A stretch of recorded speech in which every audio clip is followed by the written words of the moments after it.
नमस्कार, मैं कुंदन जमैर। रात के 8 बजने वाले हैं और वक्त हो चला है यूपी मांगे उत्तर का।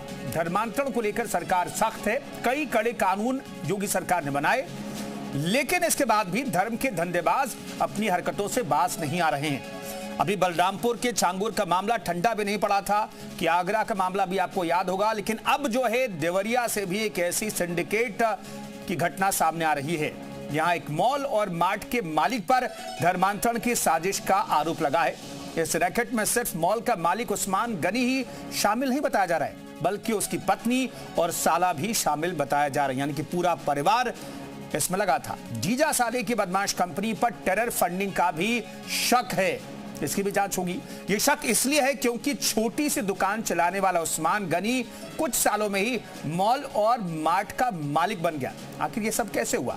जही ने उसके खिलाफ केस पहले से दर्ज है, लेकिन गिरफ्तारी नहीं हुई। हालांकि धर्मांतरण के आरोप में उसका साला अभी जेल में है। इस पूरे मामले को देवरिया से बीजेपी विधायक शरद मणि ने जोर शोर से उठाया है। कार्रवाई आश्वासन भी दिया है, कार्रवाई का आश्वासन उन्होंने दिया है, लेकिन सवाल यह है कि धर्मांतरण की साजिश वाला जाल आखिर किन किन शहरों तक फैला हुआ है और इन सनातन विरोधियों का असल में इलाज क्या है और क्या होना चाहिए। देवरिया में धर्म के धंधेबाज, एसएस मॉल के बाद ईजी मार्ट, जारी है धर्मांतरण का खेल। देवरिया में छांगुर बाबा जैसा धर्मांतरण सिंडिकेट सक्रिय है। शहर के एसएस मॉल के बाद ईजी मार्ट में धर्म परिवर्तन का मामला सामने आया है। यहां काम करने वाले कर्मचारी ने पूरे परिवार के साथ मुस्लिम धर्म अपना लिया है। दाता त्रयनाथ मद्धेशिया अब अब्दुल रहमान बन चुके हैं। उनका ब्रेन वॉश करने का आरोप एसएस मॉल और ईजी मार्ट के मालिक उस्मान गनी पर है। कि हमारे यहाँ का दाता त्रय मद्धेशिया है, वो कुछ दिन पहले धर्म परिवर्तन कर चुके हैं। उनके पिताजी का नाम अयोध्या मद्धेशिया था। उनके पिताजी इस समय दुनिया में नहीं है। ऐसे सूचना मिलने के बाद डीएसपी साहब से जाकर इसकी शिकायत किया गया कि माल के प्रभाव में आकर उसने अपना धर्मांतरण करा लिया है, जिसके पक्ष में केवल स्वयं वही है, यही काम करता था और उन लोगों के पूरे प्रभाव में आकर अपना धर्मांतरण कराया, पूरे परिवार के साथ धर्मांतरण करा लिया है, जिसकी शिकायत डीएसपी महोदय से किया गया। ये जांच का विषय है। धर्मांतरण के इस खेल में उस्मान गनी की पत्नी और साला भी शामिल है। उस्मान गनी के साले ने हिंदू युवती को बहला फुसलाकर धर्मांतरण कराकर शादी की थी। हालांकि शादी के बाद से वो जेल में है। वहीं लक्ष्मी सिंह से सलमा बनी युवती के पिता इंसाफ की गुहार लगा रहे हैं। हमारे लड़के को गवार अंसारी भगा कर ले गया था दिल्ली कोर्ट मैरिज करने के लिए। धर्म परिवर्तन किया, नाम चेंज किया, नाम में कन्वर्जन कर दिया। लक्ष्मी नाम था, सलमा खातून रख दिया। लगातार खुलासों के बाद धर्म के इन धंधेबाजों के खिलाफ कार्रवाई की मांग की जा रही है। पहले एसएस मॉल में काम करने वाली युवती ने धर्मांतरण और यौन शोषण के गंभीर आरोप लगाए थे। अब ईजी मार्ट के कर्मचारी के धर्मांतरण से हड़कंप है। पुलिस जांच और पूछताछ के बाद ही सामने आएगा इस धर्मांतरण सिंडिकेट का कौन कौन शिकार बने हैं। ब्यूरो रिपोर्ट, जी मीडिया। तो देवरिया के इस छांगुर कांड की पड़ताल हम करेंगे आज। तमाम मेहमान हमारे साथ जुड़ रहे हैं। पीड़िता भी हमारे साथ मौजूद हैं। उमेश सिंह पीड़िता के पिता भी हमारे साथ मौजूद हैं। हमारे सहयोगी त्रिपुरेश त्रिपाठी भी रिपोर्टर हमारे साथ जुड़े हैं। शलभ मणि त्रिपाठी विधायक हैं देवरिया सदर से, वो भी हमारे साथ मौजूद हैं। सोएब सिद्दीकी मुस्लिम स्कॉलर हमारे साथ मौजूद हैं और साध्वी गीतांबा हिंदू धर्मगुरु हमारे साथ मौजूद हैं। गोपाल राय विश्व हिंदू रक्षा परिषद की तरफ से हमारे साथ मौजूद हैं। तो इन तमाम मेहमानों से हम बातचीत करेंगे। बहुत बहुत धन्यवाद तमाम मेहमानों का बात से जुड़ने के लिए। लेकिन सबसे पहले हम रुक कर लेते हैं पीड़िता का, उनसे हम बातचीत करने की कोशिश करते हैं। त्रिपुरेश उनके साथ ऐसा लग रहा है कि मौजूद है। क्या हुआ है सिलसिलेवार तरीके से, क्या पीड़िता बता सकती हैं आप?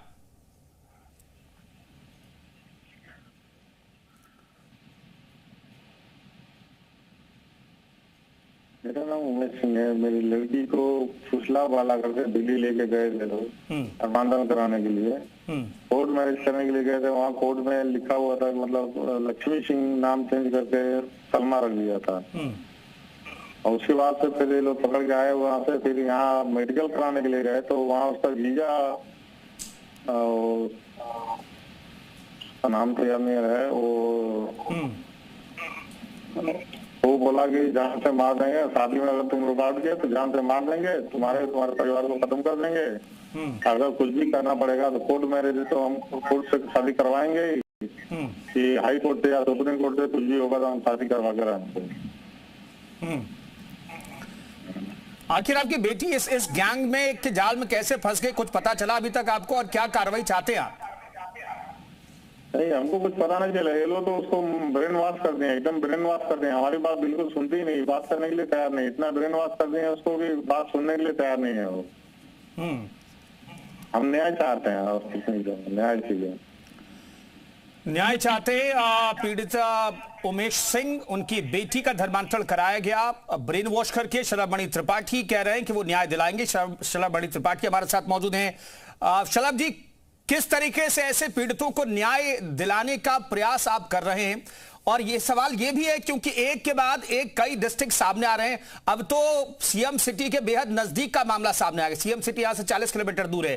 पहले बलरामपुर आ रहा था, आगरा आ रहा था, और अब तो सीएम सिटी के बेहद करीब का ये पूरा मामला आ गया सामने। देखिए, मामला बहुत ही गंभीर है, बहुत ही संवेदनशील है। हम लोगों के पास उमेश सिंह जी आए और इन्होंने बताया कि इनकी बिटिया है लक्ष्मी सिंह, और इनका ये कहना है कि लक्ष्मी सिंह का कन्वर्जन करा दिया गया, उसका नाम सलमा रख दिया गया और सलमा रखकर उसका निकाह करा दिया गया। जब इस पूरे मामले की तफ्तीश में हम लोग जुटे तो ये पता चला कि जिस व्यक्ति का ये नाम भूल रहे थे वो उस्मान नाम का एक व्यक्ति है जो देवरिया में एक शॉपिंग मॉल चलाता है। उस्मान का सगा साला है गौहर, जिसने इनकी बेटी को बहला फुसलाकर उसके साथ निकाह किया। और उसके बाद जब इस पूरे मामले में हम लोगों ने इस पूरे मामले को लेकर कार्रवाई के लिए कहा, तफ्तीश हुई, तो ये पता चला कि गौहर ने और उस्मान ने मिलकर कन्वर्जन कराया है। और उमेश सिंह जी को लगातार वो लोग धमकियां दे रहे थे कि अगर आप इस मामले में कोई जुबान खोलेंगे, अगर आप कुछ कहेंगे तो आपकी हत्या कर दी जाएगी, जैसा कि उमेश जी ने स्वयं भी आपके टीवी चैनल पर बताया। इस मामले में पुलिस पे जब हम लोगों ने कहा कार्रवाई करने के लिए तो गौहर उसमें गिरफ्तार किया गया, उसको जेल भेजा गया। लेकिन गौहर की गिरफ्तारी के बाद से एक के बाद एक करके मामले आने शुरू हुए और ये पता चला कि जो उस्मान है, गौहर का जो बहनोई है, वो जो शॉपिंग मॉल चलाता है, उसके शॉपिंग मॉल में काम करने वाला जो मैनेजर है, जो कुछ वर्षों पूर्व तक उसका नाम दत्तात्रेय गुप्ता था, उसका भी कन्वर्जन किया गया, उसका भी धर्म परिवर्तन कर दिया गया और अब वो दत्तात्रेय गुप्ता से अब्दुल रज्जाक उसका नाम हो गया। यह भी पता चला कि जो उसकी पत्नी है उनका नाम गायत्री था, वो गायत्री से उनका नाम बदल के गुलशन फातिमा उनका नाम कर दिया गया।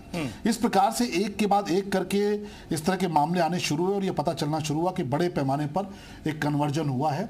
इस बीच अगर आप देखेंगे तो एक बिटिया आई है, हिंदू समाज की एक बिटिया आई है जिसने हिम्मत दिखाई है, साहस दिखाई है। संभवतः वो आपके चैनल पर जुड़ी हुई भी हैं और उन्होंने इस पूरे मामले में जो कि वहाँ काम कर चुकी हैं, उन्होंने आकर पुलिस में एक रिपोर्ट दर्ज कराई और जो उन्होंने बातें बताई हैं वो बहुत चौंकाने वाली बातें हैं, बहुत हैरान करने वाली बातें हैं। उनका ये कहना है कि एक्सप्लॉयटेशन होता है, हिंदू लड़कियों का वहाँ पर एक प्रकार से उनका उपयोग किया जाता है और इस बच्ची के ऊपर भी धर्मांतरण का बहुत दबाव बनाया गया, इसको डराया धमकाया गया। जब इस बच्ची ने नौकरी छोड़ दी तो इसको चोरी के मुकदमे में फंसाने की कोशिश हुई, इसको जेल भिजवाने की कोशिश हुई। ये मामला बहुत ही संवेदनशील है और देखिए, आपको पता है कि भारत के भीतर कुछ ऐसे तत्व हैं जिनके मन में गजवाए हिंद का सपना पलता है, लेकिन देवरिया को हम छांगुर की धरती नहीं बनने देंगे।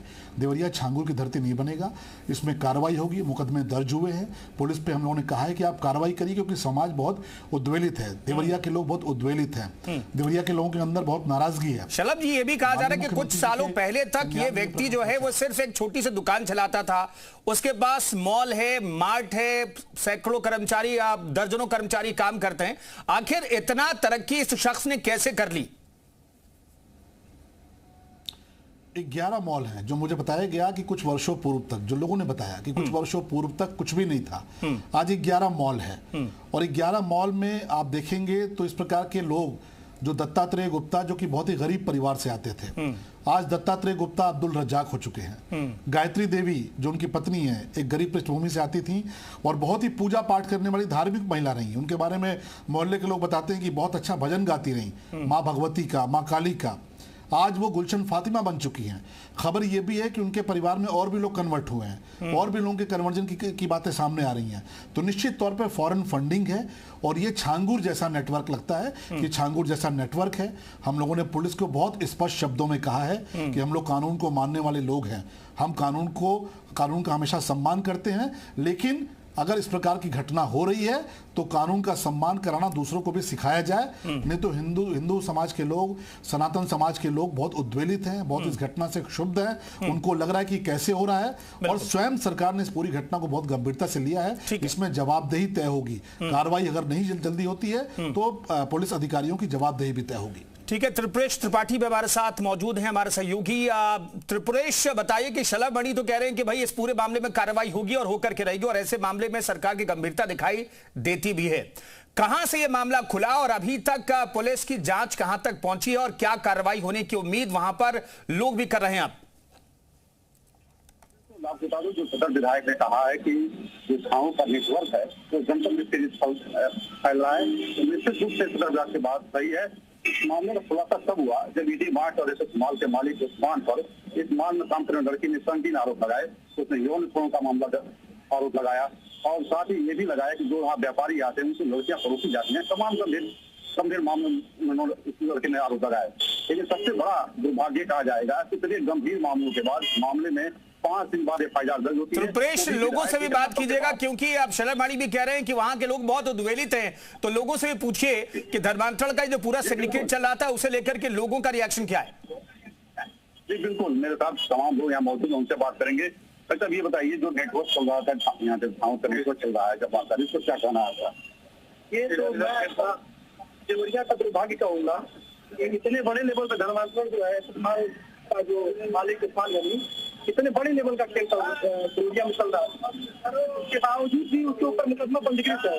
इसके बावजूद देवरिया का प्रशासन क्या लिपापोती कर रहा है मुझे पता नहीं, इसकी गिरफ्तारी नहीं हुई है। तो आप बताइए क्या कहना चाहेंगे आप, जो माल का पकड़ मामले सामने आया? मामला बहुत संगीन है, एक ऑर्गेनाइज क्राइम है और मैं इसमें प्रोसिक्यूशन की तरफ से रहता हूँ और यह मामला जो 5 महीने पहले उजागर हुआ, लेकिन प्रशासन के बहुत प्रयास करने के बाद बयान दर्ज होता है और जिसमें 10 साल की सजा है।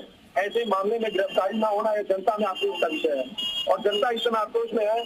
अभी हाल का मामला जो अभी मिला है आज का, कि दत्तात्रेय मध्येशिया को मुसलमान बनाया गया और उनका बिल्कुल त्रिपुरेश, तो लोग कह रहे हैं कि भाई ऑर्गेनाइज क्राइम है। साध्वी गीतांबा, ये ऑर्गेनाइज क्राइम आखिर उत्तर प्रदेश में क्यों नहीं रुक रहा है? क्योंकि उत्तर प्रदेश में तो योगी जो हैं वो मुख्यमंत्री और यहां पर धर्मांतरण करने वालों पर सख्त कार्रवाई भी हो रही है, लेकिन फिर भी ऐसे मामले एक जिले के बाद जैसे ही मामला थोड़ा सा शांत होता है दूसरे जिले से इस तरह का मामला सामने आ जाता है। आखिर ऐसा क्यों हो रहा है साध्वी गीतांबा? असल में योगी जी बहुत बाद में आए हैं ना। अभी क्या हुआ कि मुसलमानों को तुष्टीकरण की राजनीति चलती रही और मुसलमान लोग बनते रहे, नक्कटों का गांव तैयार होता गया और तैयार होते होते आज स्थिति ये है कि एक एक लड़कियों को ये लोग डाइवर्ट करके, अभी बच्ची के पिताजी जो इस समय दुखी हैं उनका तो समाज में बेचारे का कम से कम सामने आए हैं, ये बहुत बड़ी बात है। और ये हिम्मत भी हमें लगता है कि बीजेपी सरकार ही दी होगी तभी वो सामने आए, नहीं तो इतना जल्दी कोई सामने नहीं आता है। तो ये हमारे यहाँ जो मुस्लिम तुष्टीकरण नीति रही वो आज हमारे लिए कहा गया है ना कि जो विष वृक्ष बोआए वो आगे फल फूल देना लागे। जो विष का पौधा लगा था वो अब सामने धीरे धीरे निकल रहा है, उसके फल भी निकल रहे हैं। और अच्छी बात यह है कि बीजेपी सरकार इसके लिए सामने आ रही है। और हम तो ये जानते हैं कि ऐसे लोगों को खड़ा होकर चौराहे पर गोली मारनी चाहिए सीधे। इनके साथ कोई कानून नहीं, कुछ नहीं, इनको बस गोली मारने का अगर ये चालू हो जाए तो ऐसे पता नहीं कितने छांगुर आएंगे जाएंगे और जब सड़कों पर मरना शुरू कर देंगे तो ये सुधर जाएंगे। ये जो पैर में गोली मारी जा रही है वो बंद करके डायरेक्ट इनको गोली मारनी चाहिए, क्योंकि एक से एक इज्जतदार घरों का ये सब कीचड़ उछाल रहे हैं। एक से एक बाप रो रहे हैं, माँ रो रही है, अपनी बेटियों को संस्कार देकर के 20 साल की 25 साल की तैयार कर रही हैं और ये लोग बेटियों को डाइवर्ट करके उठा ले जा रहे हैं। तो ऐसे लोगों को खड़ा करके तुरंत गोली मार देनी चाहिए, कोई इसमें समझौता नहीं, कुछ नहीं।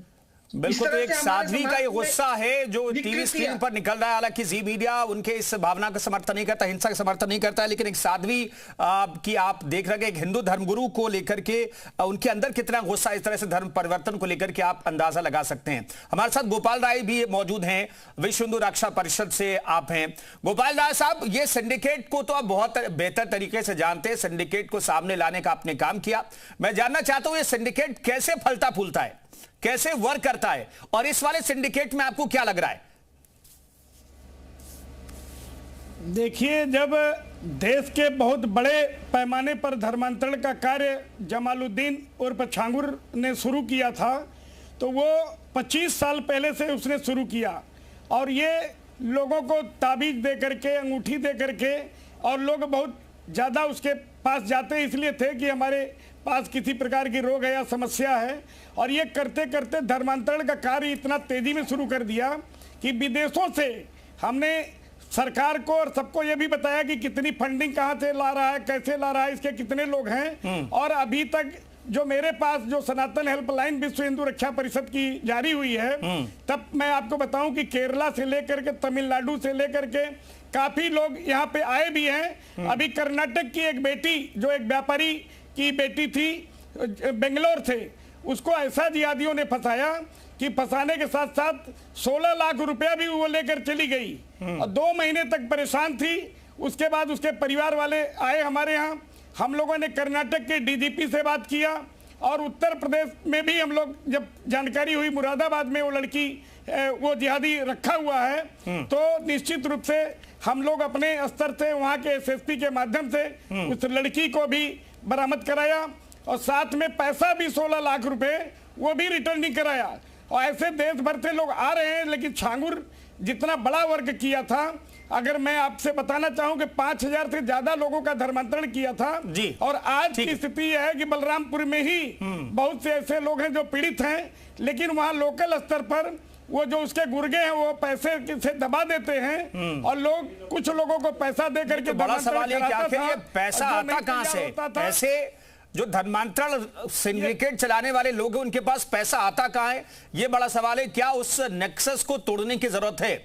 शोएब सिद्दीकी साहब, एक के बाद एक इस तरह के मामले सामने आ रहे हैं जिसमें ऑर्गेनाइज तरीके से धर्मांतरण का खेल सामने आ रहा है। क्या कहना चाहेंगे, आखिर कौन लोग हैं जो देश में डेमोग्राफी बदलने की कोशिश कर रहे हैं आपके मुताबिक? देखिए सर, ऐसा है, अगर कोई भी मुल्क संविधान से खेलेगा तो नहीं बख्शा जाएगा, तो चाहे किसी समुदाय का हो। देखिए सर, इसमें एक बारीकी चीज ये है सर, आप देखिए ये धर्मांतरण जो मामला आ रहा है, मंदिर यहाँ पर आ रहा है, 50% बात उनके सामने नहीं आ रही कि इस मामले क्या हुआ। आप देखिए जो झांगुर बाबा का मामला पहले था, वो झांगुर बाबा की कई खुलासे सामने आए थे। जब झांगुर बाबा ताबीज बेचता था और ताबीज बेच के धीरे धीरे कहां पहुंच गया, 40 मुल्कों का तो सफर भी कर लिया, जबकि प्लेन में अगर सफर करिए तो जांचें होती है, वो 40 मुल्क का सफर कर लिया और किसी ने उसकी खबर नहीं ली। मैं समझता हूँ यहाँ कहीं ना कहीं जो है प्रशासन की भीड़ रही कि झांगुर बाबा कहां पहुंच गया। उसी तरह आप यहाँ पर आइए, आप देखिए उस्मान की बात जो है, अभी आप ही लोग ने बात कही कि उस्मान की एक छोटी दुकान थी और छोटी दुकान से करते करते उसने 8-10 मॉल बना लिए, उसके बाद धर्मांतरण वाली बात करी। तो मैं समझता हूँ कहीं ना कहीं हमारी यहाँ की कमियां रही कि वो बढ़ता चला गया, उस पर मंदिर यहाँ पर कोई बात नहीं आ पाई। और आप देखिए यहाँ पर अभी एक पीड़िता ने बात बताई, आपने खुद ही बात कही कि पुलिस ने इस मामले में खुद देरी करी, 5 दिन बाद आप एफआईआर लिख रहे हैं किसी की, कितनी गलत बात है आप बताइए। और जाहिर सी बात, मैंने खुद ही बात कही, हमेशा मुख्यमंत्री जी से, प्रधानमंत्री से कही है कि ये जो मामला चल रहा धर्मांतरण का, किसी मजहब को कोई मजहब भी कर रहा हो तो सरासर गलत है और उस पर निष्पक्ष जांच की जाए। मेरी मुख्यमंत्री जी से गुजारिश रहती है हमेशा, क्योंकि सख्त फैसले जाने जाते हैं, कि वो आप निष्पक्ष जांच करिए, जो भी दोषी हो। देखिए सर क्या होता है अक्सर, आप देखिए हर समुदाय में अच्छे लोग भी होते हैं, कुछ बुरे भी होते हैं, और कुछ अपने चंद लोग ऐसा काम कर जाते हैं और पूरी कौम को भुगतना पड़ती है, चाहे किसी समुदाय की हो। तो मेरी गुजारिश रहेगी कि आखिर यहाँ पर देखिए हुकूमत तो बहुत सख्त है और बड़े बड़े फैसले हो रहे हैं। आप देखिए यहाँ पर जब से सरकार बनी है, इसमें कोई दो राय नहीं है कि बहु बेटियां बहुत सुकून से रह रही हैं, हर तरह से मामला। लेकिन आप देखिए मंदिर यहाँ पर अगर आप देखिए जरा बारीकी सर, तो यहाँ पर अगर इस तरह के मामले आ रहे हैं तो यूपी में ही आ रहे हैं, आप देखिए तो, क्योंकि मैं खुद यूपी का हूँ, मैं राजधानी में रहता हूँ, लेकिन यूपी से मामले आ रहे हैं। यानी मुख्यमंत्री हमारे सख्त है, सख्त फैसले जाने जाते हैं, लेकिन मैं समझता हूँ सिस्टम में कहीं ना कहीं लापरवाही चल रही है, जो इस तरह के मामले मंदिर यहाँ पर आते हैं। अभी आप एक जरा सा मकान बनाने जाइए तो एलडीए लखनऊ में रुला देता है, परेशान कर देता है कि आप कैसे बना रहे, क्या कर रहे हैं। वो छोटी दुकान से कह के मॉल का मालिक हो गया। अभी आप देखिएगा सर, मैं बहुत बारीकी से बता रहा हूँ सर, कि जिस तरह झांगुर बाबा के पीछे कई बड़े बड़े हाथ निकले थे, जो मंदिर आम पे आने के बाद आप लोग खुद हैरत में थे कि ऐसे तो लोग पीछे हाथ थे। इस तरह आप देखिए उस्मान हो चाहे गौहर हो, गौहर तो खैर जेल में जा रहा है और इंशाल्लाह रहेगा भी, जो गलत क्या होते हैं, लेकिन उस्मान आप देखिएगा, उस्मान की जाने चलेंगी तो उसके पीछे कई ऐसे ऐसे नाम आपको मंदिराम पर आएंगे कि आपको खुद हैरत होगी। ये आप समझिए, इन लोग के पीछे कोई ना कोई सर, मैं बता दूं, पसे पर्दा कोई ना कोई इन लोग की पैरवी करता है, चाहे वो किसी तरह का हो। लेकिन मैं चाहता हूँ कि सर जो बिल्कुल कहां से मिल रहा है, बड़ा सवाल ये है कि आप शोएब सिद्दीकी साहब ये बड़ा सवाल उठा रहे हैं कि आखिर इन लोगों को शय कहां से मिल रही, फंडिंग कहां से हो रही, इस नेक्सस को तोड़े जाने की क्या जरूरत तो है, लेकिन आखिर तोड़ा वो नेक्सस क्यों नहीं जा रहा है? शलभ मणि साहब जवाब दीजिएगा। कहीं ना कहीं प्रशासन जो है कहीं ढिलाई करता है, कहीं लापरवाह होता है, इस वजह से ऐसे मामले सामने आ रहे हैं और एक बड़ा नेक्सस एक टाइम के बाद निकल कर के सामने आता है। देखिए, मोदी जी और योगी जी का राज नहीं होता तो ये उमेश सिंह जी बेचारे थाने पर भी नहीं जाते, क्योंकि इनको पता है कि इनकी कोई सुनवाई नहीं होने वाली। बिल्कुल इनके अंदर इतनी हिम्मत ही नहीं आती कि जाके शिकायत कर पाते। आज मोदी जी और योगी जी का राज है, इसलिए इस प्रकार के मामले निकल के सामने भी आ पा रहे हैं। नहीं तो धर्मांतरण कराने वाले जो चरमपंथी हैं, जो कट्टरपंथी हैं, उनकी फंडिंग भी विदेशों से है, फॉरेन फंडिंग है, और उनको समर्थन भी बहुत सारे उनके लोगों का है। लेकिन आज योगी जी की उत्तर प्रदेश में सरकार है, इसलिए कार्रवाई हो पा रही है। आज ये पकड़े जा रहे हैं, ये दबोचे जा रहे हैं, ये दहशत भी फैलाने का प्रयास करते हैं। लेकिन हम लोग बहुत स्पष्ट कहते हैं कि हम लोग सनातनी हैं, हम इस प्रकार की गीदड़ भभकियों से डरते नहीं हैं। और जो मोदी जी और योगी जी के राज में कोई दहशत फैलाने का प्रयास करेगा, वो दहशतगर्द अपने अंजाम तक पहुंचेगा, अपने मुकाम तक पहुंचेगा। आज उत्तर प्रदेश में योगी जी जिस प्रकार से काम कर रहे हैं, उसी का परिणाम है। आज धर्मांतरण को लेकर कानून बना है, तभी इस प्रकार के मामले सामने आ रहे हैं। वरना और सरकारों में 2017 के पहले आप देखे होते तो न जाने कितने परिवार तबाह हुए हैं, कितने परिवार की बेटियां छीनी गई हैं, कितने परिवारों की आबरू इज्जत लूटी गई है, और पुलिस ने बजाय पीड़ित परिवार की मदद करने के उनको ही डरा धमकाकर चुप कराया है। आज उत्तर प्रदेश में योगी जी की सरकार है, इसलिए कार्रवाई हो पा रही है। शलभ जी, योगी सरकार ने, मुख्यमंत्री योगी ने एक बड़ा कड़ा कानून बनाया जिसमें ज्यादा सजा का प्रावधान किया गया। उससे लोगों को डरना चाहिए, ऐसे सिंडिकेट चलाने वाले लोग और जिनकी मानसिकता में है कि धर्म परिवर्तन करा सकते हैं। वैसे कानून के बाद हम चर्चा कर रहे थे तो कहा गया कि अब तो ऐसे लोग सोचेंगे भी नहीं, लेकिन फिर भी ऐसे मामले आ रहे हैं। आखिर इनका डर क्यों नहीं खत्म हो रहा ऐसे लोगों का? देखिए, आपको पता है आतंकवाद करने वालों के लिए किस प्रकार के कानून है, फांसी तक की सजा है। लेकिन जिनकी फितरत आतंकवाद फैलाने की है, जिनके मन में इस बात को लेकर अंदर भरा हुआ है कि हमें गजवाए हिंद करना है, जिनको 72 हूरों के सपने आते हों, उन्हें हिंदुस्तान के कानून पर भरोसा नहीं है। उन्हें बाबा साहब भीमराव अंबेडकर जी का संविधान नजर नहीं आता, उनको कुरान की आधी से बातें समझ में आती हैं। तो उनको 72 हूरें चाहिए, उनको जाकर उनको अपने तरह के अंजाम चाहिए। तो वो कानून का कानून तोड़ते हैं, कई बार कानून के साथ मजाक करते हैं। लेकिन देश में और प्रदेश में मोदी जी और योगी जी की सत्ता है, ऐसे दहशतगर्दों का इलाज करना हम जानते हैं, और माकूल इलाज हो भी रहा है। इस छांगुर का भी माकूल इलाज होगा, जो देवरिया का छांगुर है। उसको बख्शेंगे नहीं, उसको उसके अंजाम तक पहुंचाएंगे। और देवरिया में हम न तो ग्रीन वायरस फैलने देंगे, न इस प्रकार का कोई लैंड जिहाद होने देंगे, न गजवाए देवरिया होने देंगे। ऐसी कार्रवाई करेंगे कि 7 पुश्तें भी याद रखेंगी।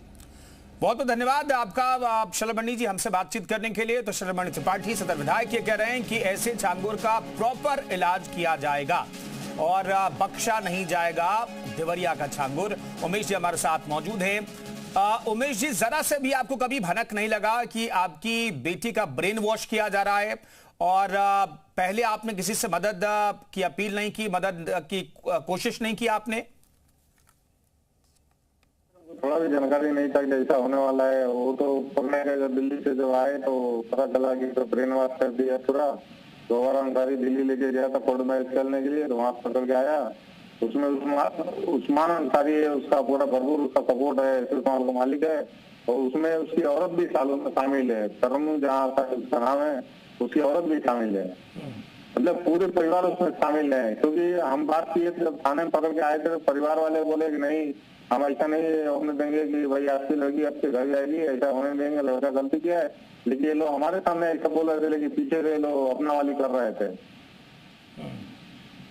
ऊपर से मारने के लिए धमकी दे रहे थे। जब उसका सामने से बनोई जो उस्मान अंसारी है, मेडिकल कॉलेज में जाके जान से मारने की धमकी दिया, साला भी धमकी दिया, अगर तुम शादी नहीं होंगे तो जान से मार देंगे, तुम लोग खत्म कर देंगे, सब लोग को छोड़ेंगे नहीं।